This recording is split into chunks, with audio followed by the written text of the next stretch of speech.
Hello and welcome to another Nisius Productions How to Roleplay. This time I'm going to talk about the very basics of RP, and we're going to start out just in half a second. I'm just going to open up all my stuff. There we go. First of all, we got the IC and OOC. Well, the IC, that's when you're in your character, what you're saying, yelling and acting. That's all what your character would do. So if you, let's say, if you asked a question, only your character would know how to respond for that question, by saying something, by yelling something, or just by acting in general.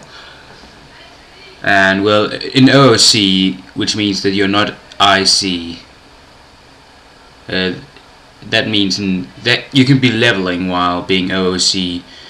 You can be rep farming while OOC. You can be mat farming mat materials for some RP gear, which I'll explain later. You can be OOC while finding an area, finding a person, or something else. You can while buying something from the auction house. If you die and it wasn't supposed to happen in character, when let's say you cross the Barrens and you end up dead, you weren't supposed to be dead, then that's OOC as well. Yeah, and some realms, they got websites to help people out and to gather all the information we know about them. So we got the ArgentArchives.org, which is the Argent Dawn archives, where we have all our beloved people written up in profiles. Then we have the Kalimdor Project.eu.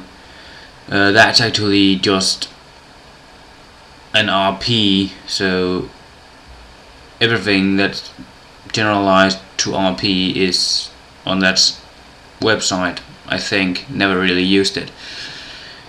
Anyhow, moving on to the character most common race class combinations. And with the orc, that's the warrior and shaman. The warrior because of their raw strength, and the shaman because, well, the lore wise, we got the shaman Drektar, we got Thrall, we got a lot. And the warriors, that's a good example with Grom Hellscream. We got Broxigar, we got Varrock Sourfang, we got a lot. Then with the Torrent, we got druids and warriors, which are the most common to see.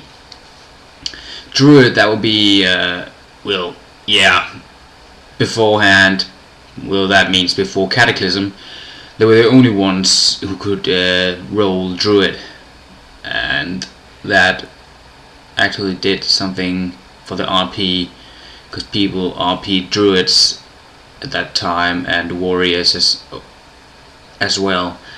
The warriors is because of their big size, and they're able to take hits without falling and dying in just half a second. And for the trolls, they're the more agile ones. The most common to see is the rogue and the hunter. Most likely a hunter with a raptor pet and a raptor mount, or something along those lines. And with the undead, we got the rogue, warlock and death knight. The rogue because of, well, they're not easy to see, they're a bag of bones. We got the warlock because they, well, most likely have the nature of being warlocks. And then the death knight, which are called the double death. Freaking score, the double death. Got a death knight undead. How did that happen? I don't know. Then at the blood elf, which I usually call the Sindori, well, they are usually warlocks, paladins and rogues. The warlocks because of their fell addiction, the paladins, well, just because they're paladins, I don't really know the real reason behind them, and rogues because we have the High Elf organization, which then became a Blood Elf organization, which was called the Fast Riders.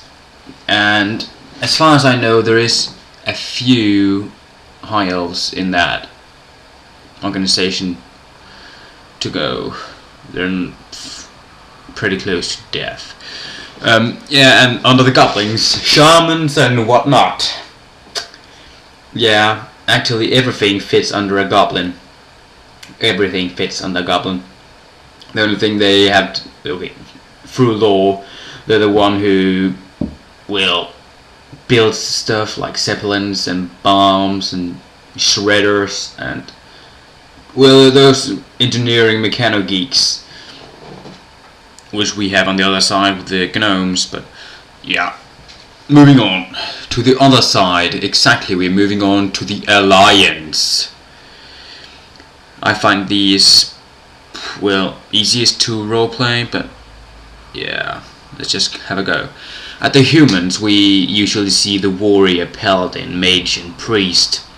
We got a very good example on Argent Dawn with the mage, Valven Fire Seal. He's pretty awesome. Then we have a few others, a few other mages, which I'm one of them, just not a human mage. So actually, that's just great.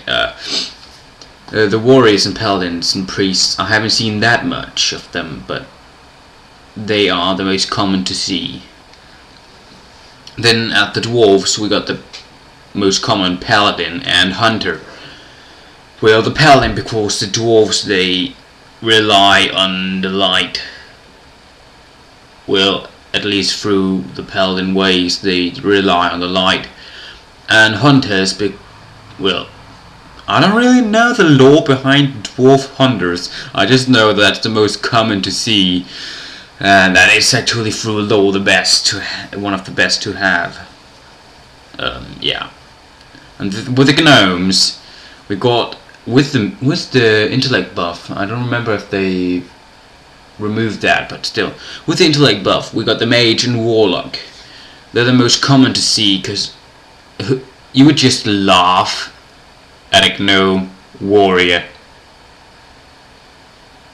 Gnome priest, I don't really know if anyone would laugh at that, but still, the most common to see, that's the mage and warlock.